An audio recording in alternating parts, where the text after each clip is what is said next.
Regard what you're saying. I'm just saying that I saw it as a profound. Well, isn't time as we measure it in general based on the sun cycle, sun and moon cycles? And so you can just, if the sun's high overhead, that's noon.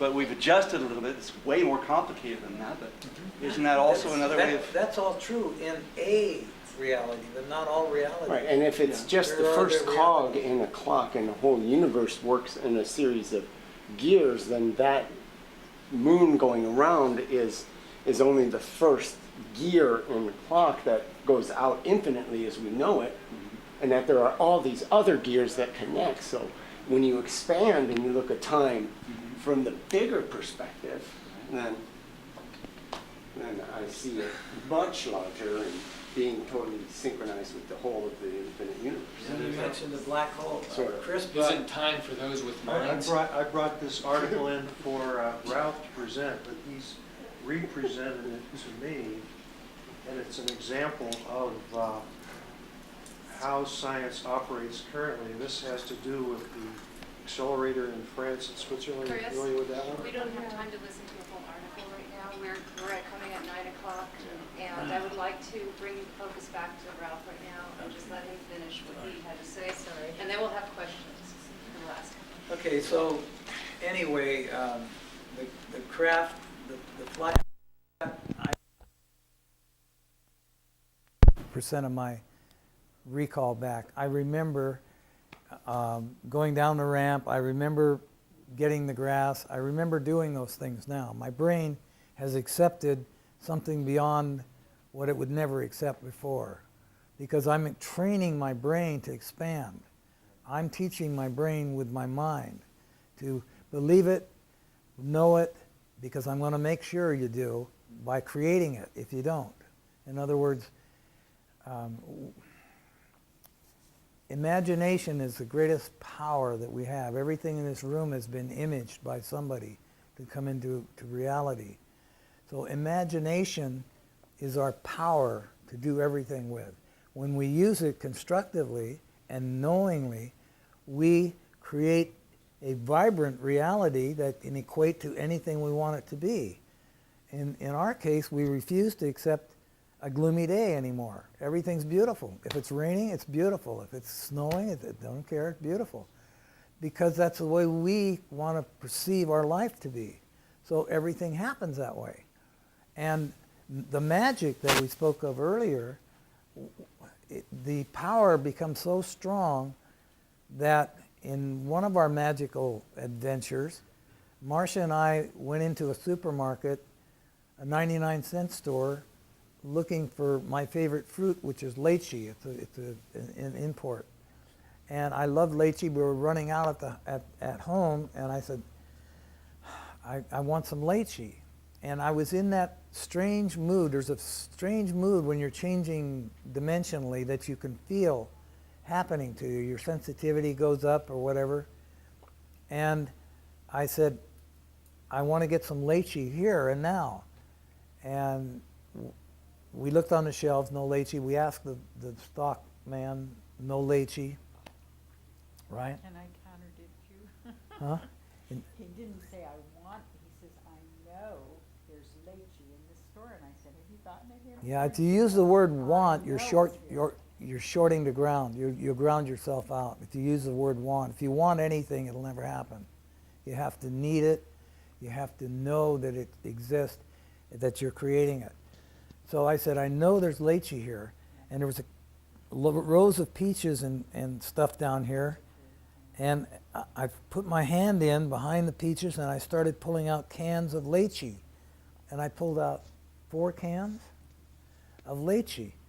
And it was so simple and easy to me, I didn't think anything of it. Of course, because I said it was here, it's here. So she says, wait a minute, if you can do it, I can do it, right? Didn't you? I didn't say it. No, she didn't say that. So go ahead.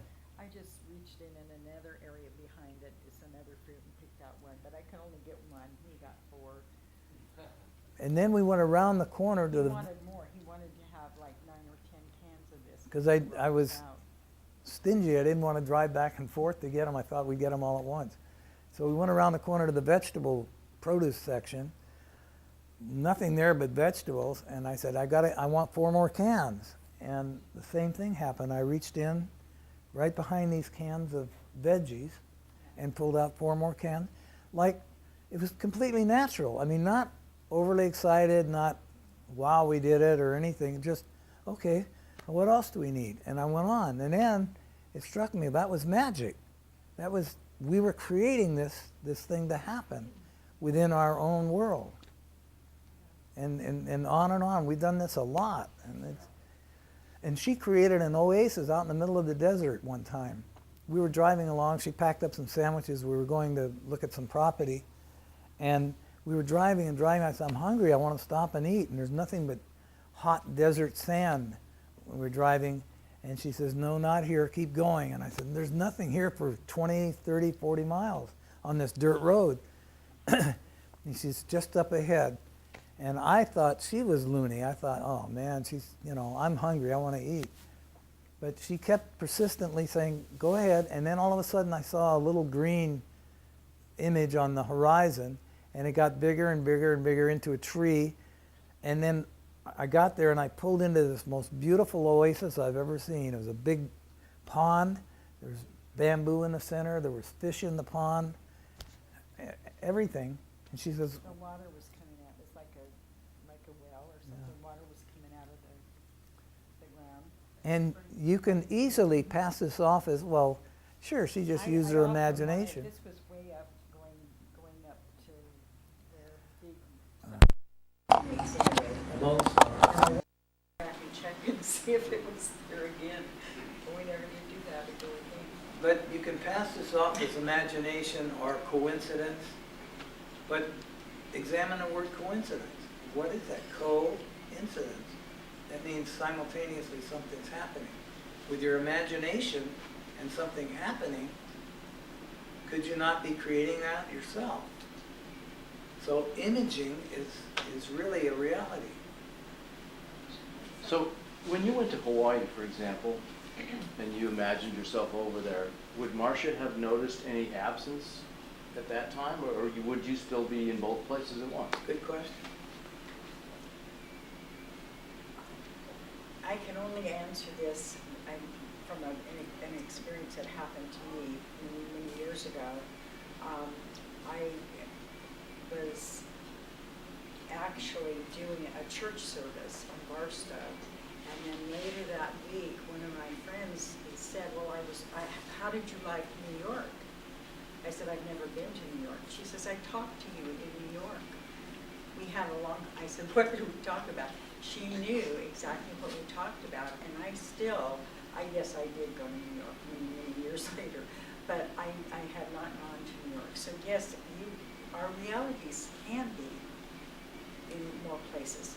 Now, when Ralph was living in Las Vegas and I was in Phoenix, I knew that he was supposed to go on this trip, but I did not know that any of the details at that time. Later, he called me and told me that he had just gone, he was tired of So you weren't living together at the No, time? no. So I didn't actually know, although there were times when we would be studying. He was in Las Vegas and I was in Phoenix, and we would be studying in our separate laboratories or offices, whatever you want to call, and the room would actually change. I would be in the same room, and I would say, Ralph, the color in my room and the books are all the same books, but they're all different. They look different. And at that time, he would be experiencing a different reality where he was at too. Yeah, it's all really perception, and you can sit and stare at a wall for a while, and if you stare at it long enough, you can start changing. You can start morphing the wall and start, like people do that with clouds all the time, seeing faces in clouds, seeing different things. It's all perception from the inside. There's nothing going on out here that isn't created from the inside. We're creating it all the time. In the Eastern, in the Vedas, and even the Aboriginals of Australia, it's the dreaming. We are dreaming. Yeah. So we're creating the dreaming. And we're in a sleep mode right now. This third dimension, it's a good school and learning, But we're all spiritual beings. We're all, in essence, creatures of the multiverse. And we're here in a learning experience. We're spiritual beings going through a human experience or something like that, you know. And it should be fun. It should be a piece of cake, and we should be laughing at it.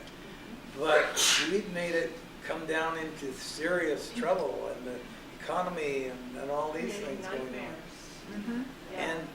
And even as bad as it may look, there's the other side. It's very good, because if the economy doesn't go down, it can't come back up.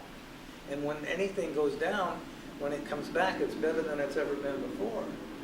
So as it collapses or it goes down, the new birth of whatever consciousness we give it will come back better than it ever was before. So, Ralph, thank you for sending me that David Icke reference. I've been reading, I've got about 3 books on David Icke right now. And it explains the bunch. What about the collapse then of the climate, what's happening now? I mean, I just read recently that the glaciers and the polar caps are melting at a faster rate than they even thought a couple of years ago. Okay. So what about that? Okay. Let me give you a golden way of platinum way of looking at it. If in fact all those things are happening and the world itself is trembling, if you will, and the volcanoes are becoming, I just read yesterday where the uncontrollable volcanic actions on the plates are starting to split and stuff. If in fact those things are really happening, which they are in this reality because we can see them on National Geographic and so forth, if they're really happening, then what must we do but maybe get off the ground and let nature heal herself while we're up in the air like the Jetsons, just having a ball. You're suggesting we live off the ground? Live off the ground. You can have hundreds or thousands of acres. You can have rolling hills with waterfalls. That's the most positive thing I've heard in months. Aren't we closer to everything changing before we have the actual technology and motivation to build such a thing?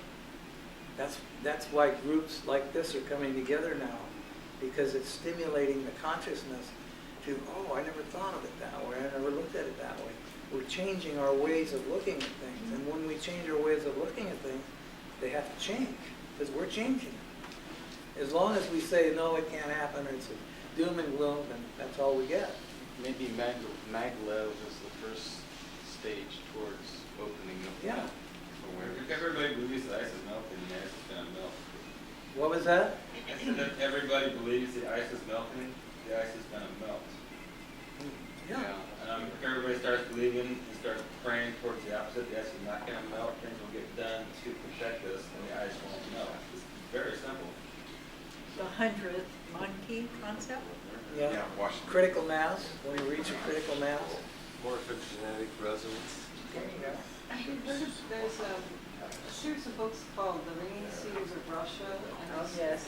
have you heard about Anastasia? Oh, What's we- going yeah, on? right we away. read it. We're in book 7 right now. Yeah, Chapter amazing. 17. Amazing. Yeah, we love it. Anastasia.